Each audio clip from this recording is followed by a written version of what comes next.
Bonjour, chers maîtres, chers collègues, enseignants-chercheurs, chers doctorants. Bienvenue dans le projet CIRCI. Cette vidéo juste pour vous présenter comment postuler cette année sur notre page. Parce que nous avons eu des retours nous disant qu'ils avaient du mal à s'inscrire sur notre page. Donc, soit vous avez eu l'appel par mail, soit vous l'avez eu sur WhatsApp, soit vous l'avez eu via les réseaux Facebook ou LinkedIn. C'est simple. Vous Vous allez cliquer à partir de l'appel ou du message sur candidater ici en 2025. Quand vous cliquez sur la page, voici ce que vous avez. On vous dit s'inscrire. Moi, on me demande, on me met mon adresse mail, mon mot de passe, parce que je me suis déjà inscrite. Et si j'avais cliqué se souvenir de mon mot de passe, lorsque je viens, les informations s'affichent, je fais se connecter, j'ai pas besoin de retenir. Mais même si j'ai fait ce souvenir, je note pour ne pas oublier.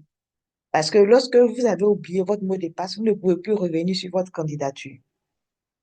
Alors que si vous retenez votre mot de passe et votre identifiant, vous pouvez revenir, finaliser, modifier votre candidature et télécharger en PDF et nous envoyer par mail lorsque vous avez fini de travailler sur votre candidature. Voilà. Donc, pour s'inscrire, vous cliquez ici. Vous allez avoir s'inscrire. On va vous demander, comme on appelle, votre nom d'utilisateur ou utilisatrice qu'on appelle identifiant. Moi, par exemple, pour retenir vite, je vais prendre Koumi Rachel qui est collé comme dans mon mail. Et puis après, on va me demander un mot de passe, mon adresse électronique. Vous voyez, j'ai déjà utilisé ces deux adresses. Donc, si je veux pour l'exercice, je suis obligée d'utiliser une autre adresse.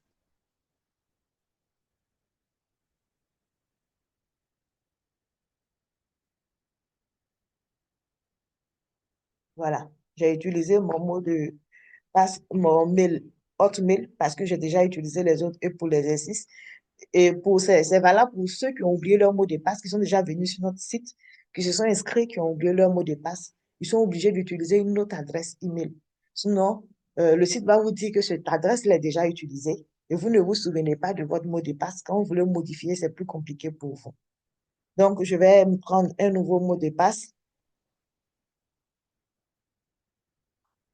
Il est important de se rappeler si on l'a écrit en majuscule ou en minuscule pour pouvoir le répéter. Et il est important de le noter quelque part. Quand j'ai fini, je clique sur Nouveau compte. Voilà, il me donne cette page. Je ne touche pas, je ne change rien. Changement de mot de passe, ça va être compliqué. Je viens de créer, donc il n'y a pas de raison de changer. Vous voyez, quand je tombe sur cette page, je retourne sur candidater. Voilà, la page candidater en 2025. Ou bien le lien que j'avais eu, ou bien je retourne sur la page Facebook. Comme je viens d'entrer le mot de passe et le code, l'ordinateur est ouvert, je ne me suis pas déconnectée. Donc, quand je clique ici, candidater pour 2025, vous voyez, la fiche de candidature va s'ouvrir. La fiche de candidature s'ouvre, je la renseigne. Je la renseigne tout de suite avec les informations que j'ai.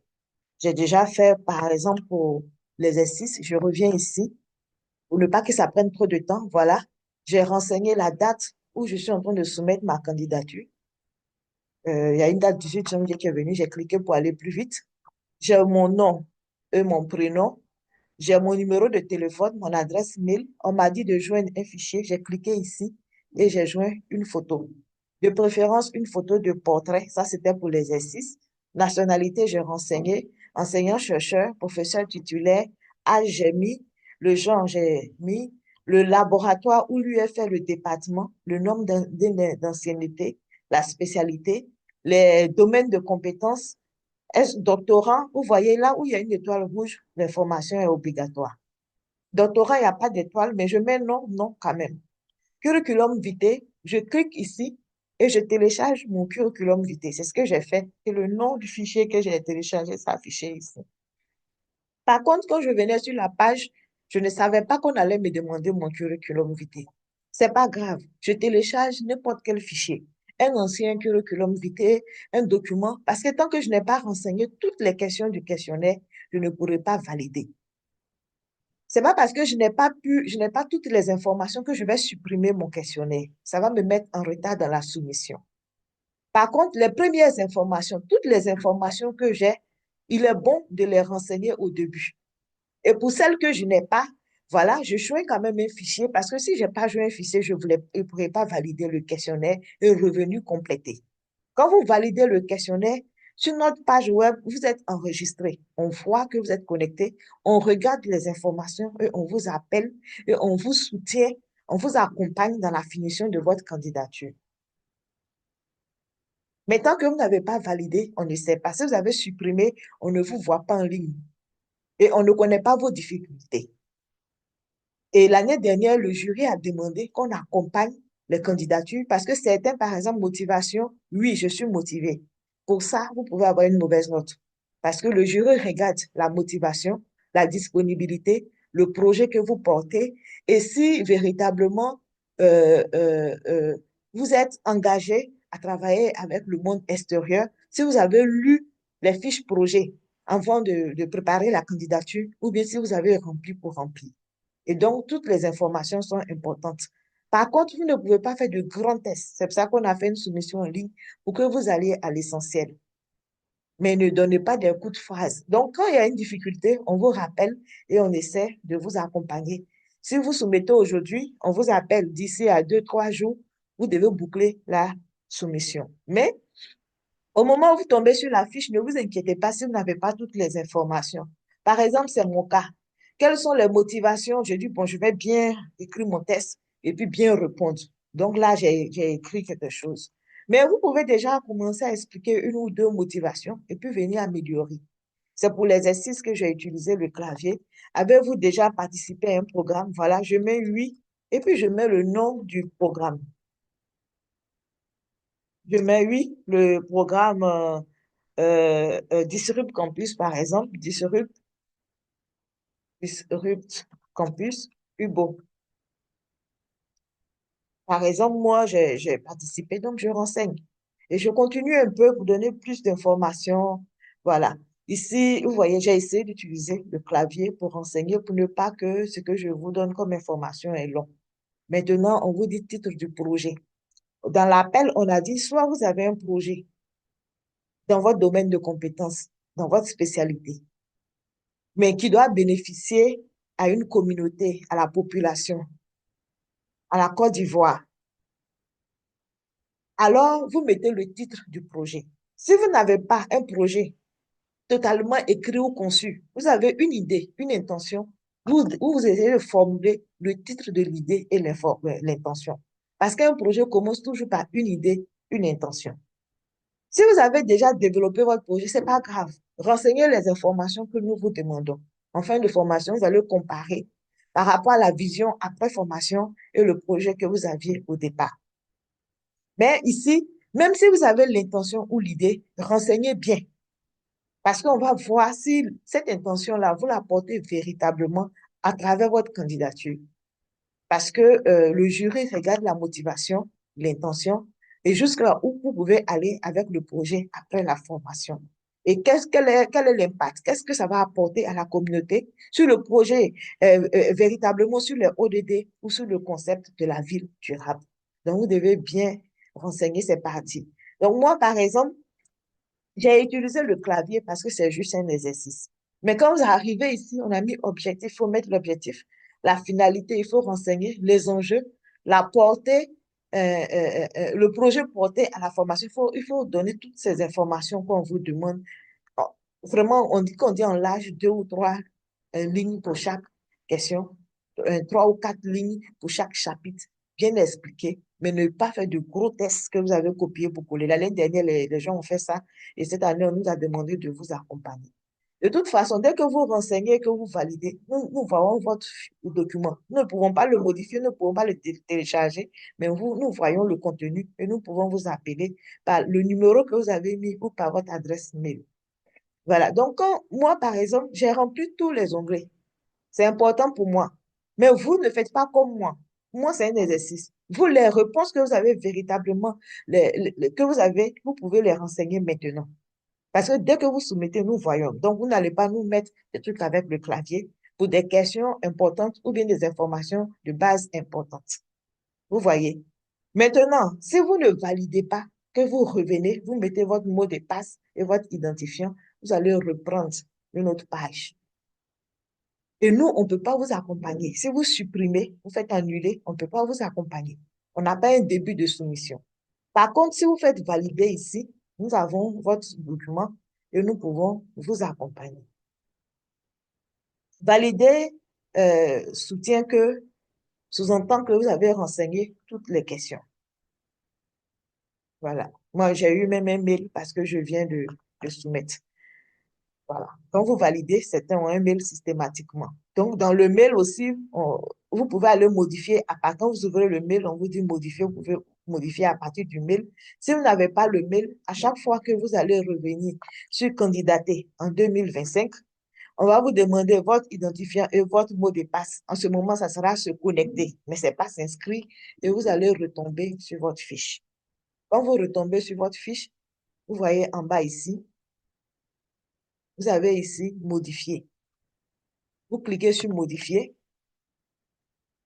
Une fois que vous êtes sur modifier, vous voyez la photo qui n'était pas recommandée parce que c'est une photo où on me voit en entier, ce n'est pas un portrait. Je peux supprimer comme je peux modifier. Parce que en ce temps, entre le temps de la première soumission, je suis allée préparer tous les documents et les informations que j'avais. Donc, je peux venir renseigner. C'est pareil pour mon CV. J'avais mis tout mon CV. Si je veux, je le laisse. Si je fais un CV court. Si je veux, j'ai eu une version plus récente, je peux modifier. Maintenant, le partenariat IED. Il y a plusieurs personnes qui nous ont dit, moi, je ne suis pas avec un projet IED. D'accord. Est-ce que vous avez un collègue de votre département, de votre UFR, qui est en collaboration sur un programme, un projet, une LMI, un UMR, un GAI, une COSAV, ou bien un projet structurant de formation, par exemple, comme le PSFCI, SCI, dans votre département, dans votre UFR, dans votre groupe de travail? Vous partez vers la personne et vous lui dites que vous êtes intéressé par la formation, mais vous devez partir avec le projet IED qu'il porte parce que ça fait partie de votre UFR, votre département ou bien de votre spécialité. Si la personne accepte, vous pouvez l'intégrer ou pas à votre projet et puis vous utilisez les informations qu'il vous donne pour renseigner. Par exemple, dans le cas du PSF CIRCI, là, je n'ai pas tout renseigné, je peux compléter. CIRCI, les chercheurs du Centre de recherche océanologique sont éligibles. Les chercheurs et les doctorants du WASCAL CHCBAD sont éligibles.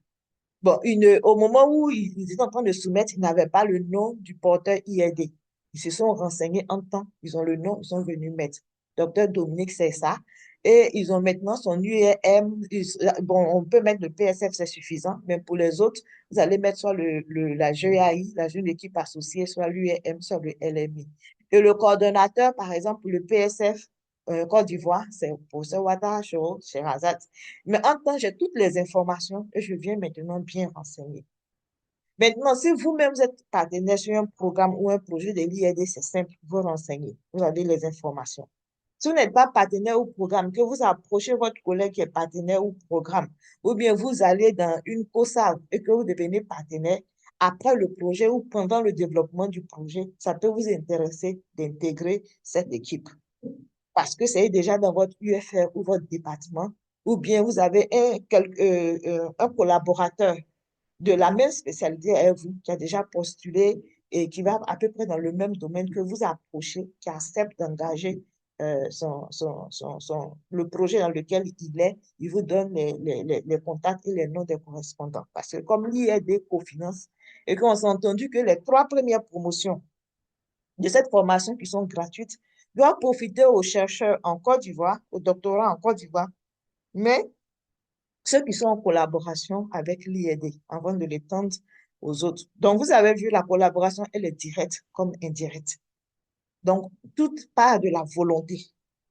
De la volonté. Si vous avez véritablement une volonté de faire la formation, vous avez un projet qui a, qui a une portée pour la communauté extérieure de l'enseignement supérieur, avec le monde extérieur, le territoire les autres parties prenantes et que vous êtes véritablement intéressé, vous trouvez forcément un programme IED auquel vous pouvez vous associer pour postuler. Donc voilà, quand je viens, j'ai cliqué sur modifier, j'ai modifié, je valide encore. Voilà, il m'a dit la fiche a bien été modifiée. Modifier à nouveau, si je veux modifier, je modifie. Vous voyez, j'ai validé, j'ai reçu encore un mail pour me dire que ma soumission a été modifiée. Je reviens ici, je clique sur le PDF parce que là, j'ai modifié, je suis sur ma dernière version. Il me dit qu'il est en train de charger le PDF. D'accord? Je patiente. Une fois que le PDF est chargé, il est ici. Voilà, j'enregistre le PDF dans un de mes dossiers, sur le bureau, sur l'ordinateur. Et puis, je vais dans ma boîte mail, je fais écrire. Et j'écris au PSF avec l'adresse qu'on vous a laissée. On vous a laissé cette adresse du PSF qui est vraiment sur le site, dans le test à candidature, dans la fiche de formation. Vous écrivez au PSF, vous joignez le fichier PDF, vous dites par exemple, monsieur le secrétaire ou madame la secrétaire, je vous prie de trouver en fichier joint mon dossier de candidature. Voilà. Et nous, lorsqu'on a le dossier, on vous répond. On vous envoie un mail pour dire effectivement on a le dossier et on le transmet systématiquement aux membres du jury. Il ne faut pas attendre les derniers jours pour s'inscrire ou pour valider sa fiche. Les jurys auront moins de temps, ils auront beaucoup de dossiers et ils peuvent mal vous noter parce qu'ils ont déjà vu des dossiers meilleurs. Vaut mieux commencer maintenant puisqu'on doit vous accompagner dans la soumission pour qu'on puisse voir vite votre fiche et qu'on puisse vous accompagner. Dans les derniers jours, on ne pourra pas forcément vous accompagner. Et c'est le jour que vous soumettez la version finale du PDF, on transmet directement votre PDF au jury qui peut déjà commencer à regarder et vous noter. Voilà, donc n'attendez pas le dernier jour. Et puis, lorsque vous êtes sur notre page, profitez pour regarder un peu, pour visiter. Regardez la fiche de formation avant de postuler, c'est important. Vous avez les critères d'éligibilité, regardez la grille d'évaluation, vous saurez qu'est-ce qui est noté. Et puis, regardez le test à candidature. Vous saurez que la formation va se dérouler du 23 juin au 11 juillet par rapport à votre disponibilité. Vous saurez que c'est au centre d'excellence Wasca CACC BAD à Bingerville. Vous pourrez apprécier la distance et vous saurez aussi que euh, euh,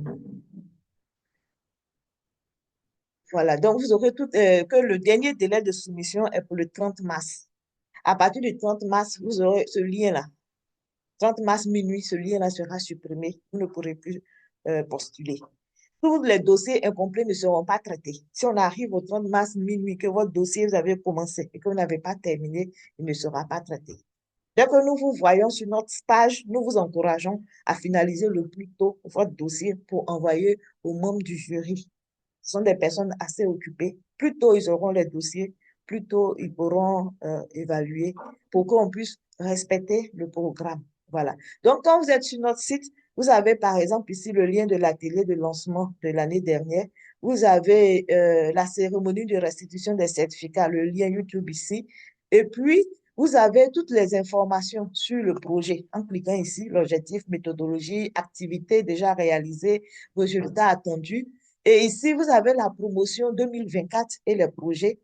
Vous pouvez cliquer dessus. Vous avez, voilà, toutes les informations sur la promotion de l'année dernière, les programmes IED auxquels ils appartiennent, et puis les bénéficiaires qu'ils avaient cités. Voilà, on a la marraine de la première promotion avec les participants de la première promotion. Et vous avez les titres des différents projets qui ont été acceptés. Lorsque vous cliquez ici sur le lien, vous avez la page pour plus d'informations. Vous êtes intéressé, vous voulez financer, vous voulez collaborer, vous pouvez interpeller le chercheur pour discuter ou bien avoir son expérience de la formation. Voilà, nous vous encourageons à postuler maintenant et puis apporter véritablement un projet et à être intéressé par la formation que nous dispensons et les candidatures féminines sont encouragées. Ça ne veut pas dire que vous n'avez pas un bon projet, on va vous retenir, non. Ça veut dire que les femmes qui portent de meilleurs projets et qui remplissent bien le fichier de candidature ont plus de chances à être retenues parce qu'il y a un objectif de 50% de femmes et 50% d'hommes pour la formation. Voilà, je vous remercie et puis dans l'espoir que vous serez avec nous pour la formation 2025. Et nous restons à l'écoute pour les échanges. Vous pouvez nous joindre par mail à l'adresse communiquée sur notre page web et dans l'appel à candidature. Voilà, je vous remercie.